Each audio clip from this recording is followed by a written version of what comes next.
Hellenistic Judaism, the rise of the Pharisees, and the birth of apocryphal Judaism.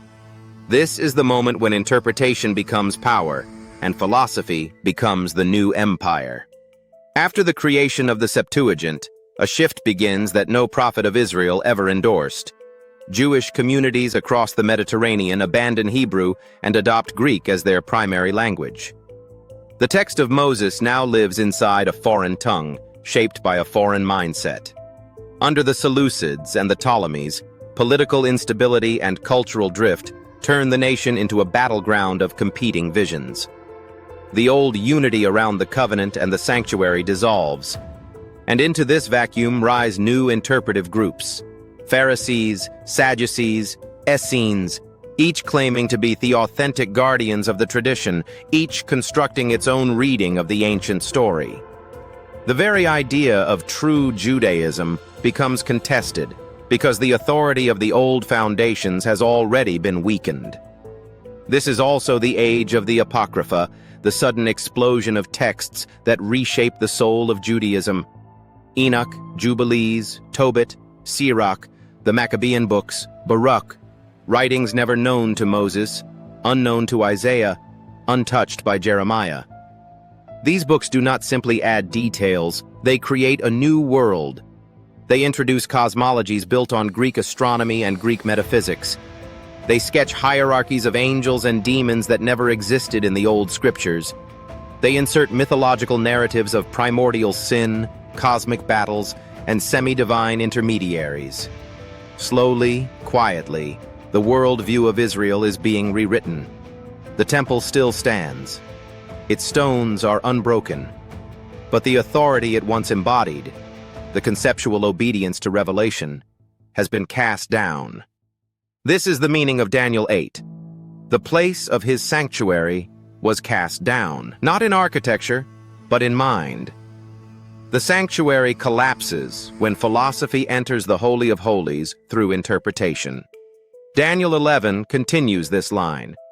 It describes a king who exalts himself above every god, not by conquering nations, but by conquering meaning. It speaks of those who forsake the covenant, not by worshiping idols, but by adopting new frameworks, new definitions of God, of judgment, of sin. These are not the deeds of Antiochus, the military ruler. These are the deeds of the intellectual class that rises inside Judaism and rewrites its story from within.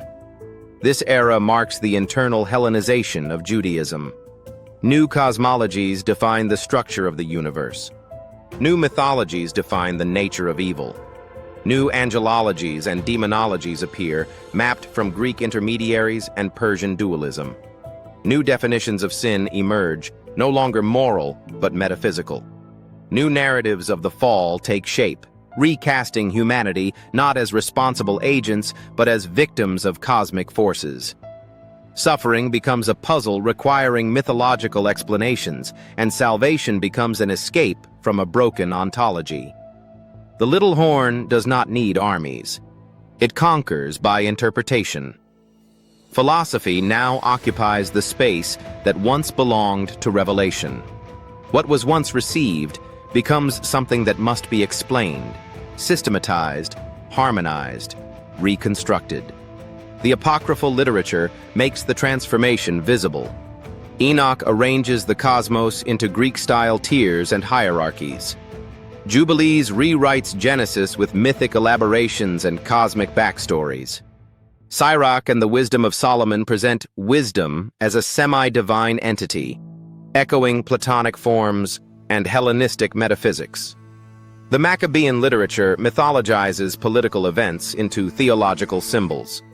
Taken together, these texts reveal that Judaism after 280 BC is no longer the Judaism of Moses or the prophets.